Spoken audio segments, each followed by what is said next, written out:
Hi, I'm Kristin Rawcliffe and I'm an artist and art tutor. In this short video, I'm going to talk to you a bit about working wet on dry in watercolour and a bit about wet on wet as well and how it compares.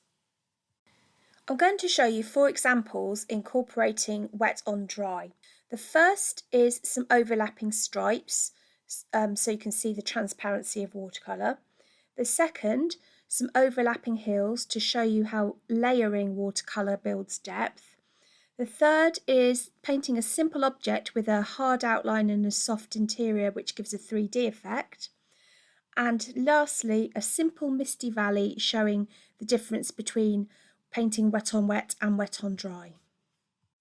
Just to let you know that because these examples use the wet on dry technique, some of them are painted in 2 parts with drying time in between. So I'll go through each one, the first stage of each one, then return to the second stage after they've dried.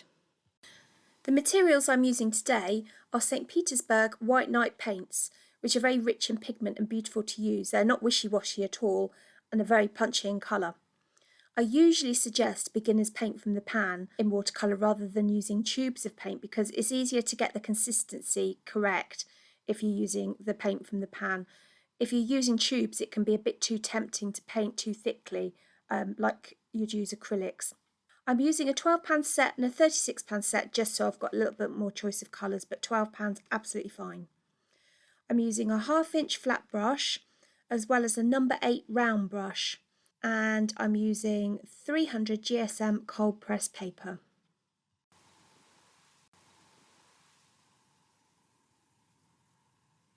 The first example I'm going to show you is painting some overlapping stripes. I'm going to take some paint and paint vertically down the page with my brush in a range of colours. So this is a good exercise for a number of reasons. It's a really good way to practice mark making with the different brushes that you have. I'm using a 1/2 inch flat brush here, but you could repeat this exercise with different brushes to see if you can get nice crisp clear edges on the dry paper and what sort of width you get. You could even vary the width, change the way the brush is moving to see what happens. The other reason it's a good practice to do is that you can see how the colour is changed when you layer another colour above it. So we're going to let these stripes dry, but when I paint back across, I'll be able to see what happens to the colour beneath them.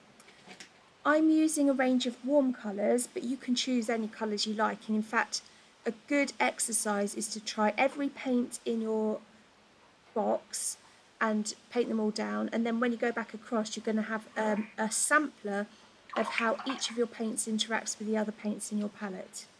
You'll find that each colour has a different level of transparency and intensity, and it's actually worth doing this exercise every time you get a new set of paints, because you'll find that a colour marked ultramarine in one brand will be different to a colour marked ultramarine in another.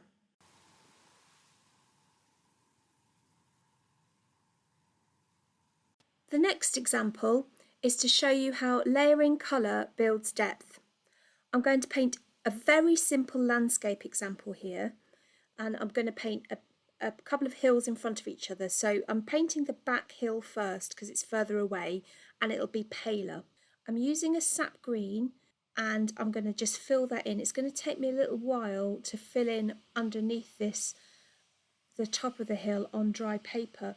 I could have wet the bottom half of the paper first and painted the crisp line of the crest of the hill on the dry paper and let the rest of the paint bleed in onto the wet paper, and it would have spread more evenly.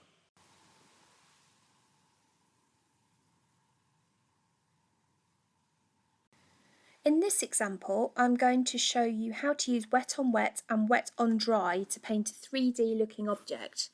I'm going to paint a simple pear. I want my outline to be crisp, so I'll paint it onto dry paper, and I want the middle to look soft and blurry as the tones change gradually on the rounded object, so I'll paint the centre with the wet on wet technique. I'm using a pencil to draw the outline. Be careful using pencil in watercolour. Don't press hard or else you'll dent the paper, and don't use too dark a shade because when you paint over it the water will set the graphite and you won't be able to rub it out.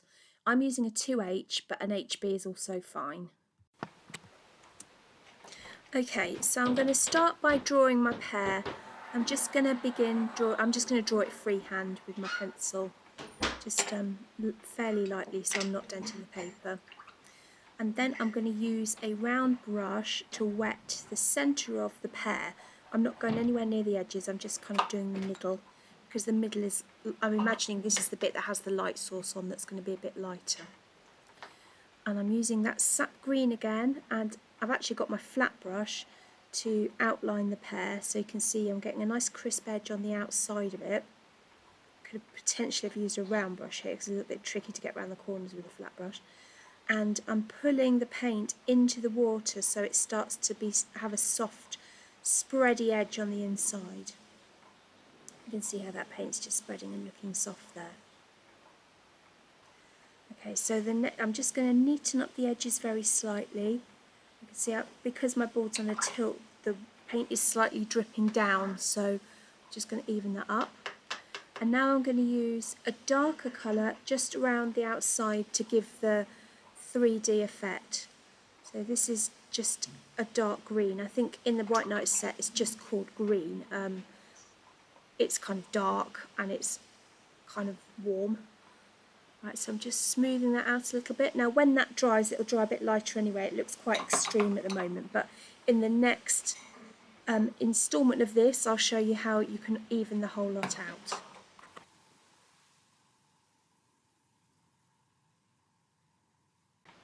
In this last example, I'm going to show you a very simple hill with a misty valley, because I want to show you a painting that's got a couple of areas of softness or wet on wet within it.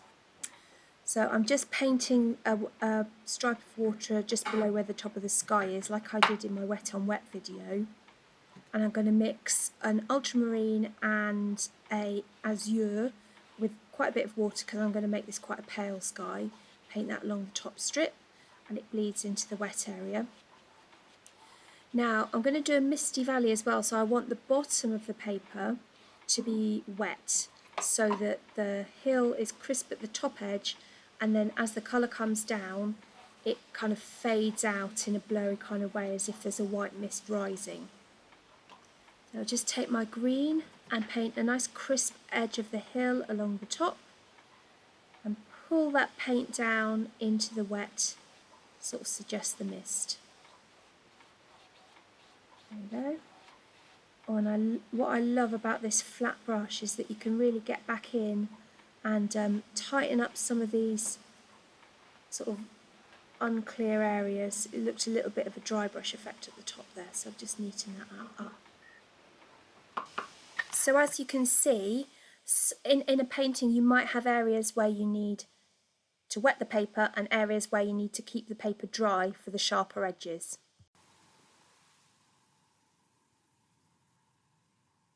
Right, now I've let all of my examples dry for a bit, I'm going to add a second layer to some of them.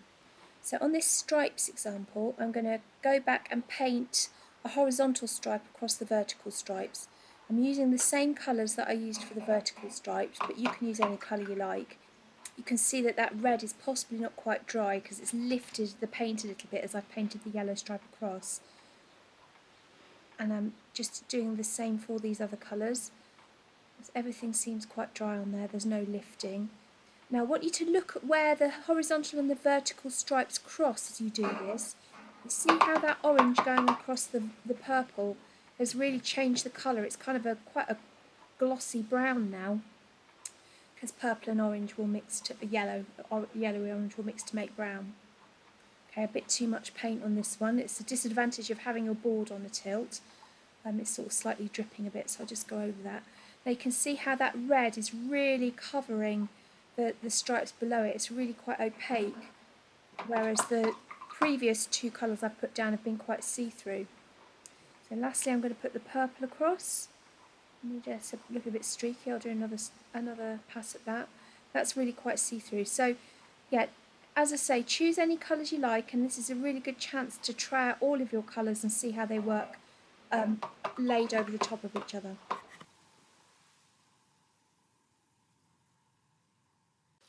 Okay, so now my pear is dry, what I'm going to do with it is to add a glaze layer. A glaze is a transparent layer of colour that unifies the layers below or adds a kind of a sheen to them. I'm using lemon yellow, which I'm just painting straight over the top of the pear. I also find cerulean blue is quite a good glaze colour. I could also have used a kind of a watered down version of the sap green that I painted the pear with in the first place, just to unify it. There you go, that looks nice and smooth now. Just touching up the edges, and there you go.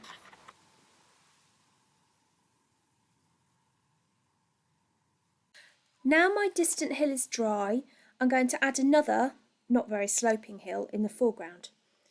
See how I'm going to use my paintbrush to make a crisp edge to the top of the hill, and then I'm just going to fill it in underneath.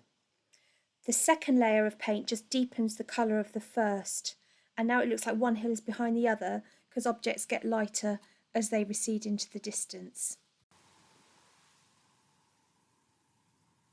So there you go, some wet on dry watercolour examples for you to try at home.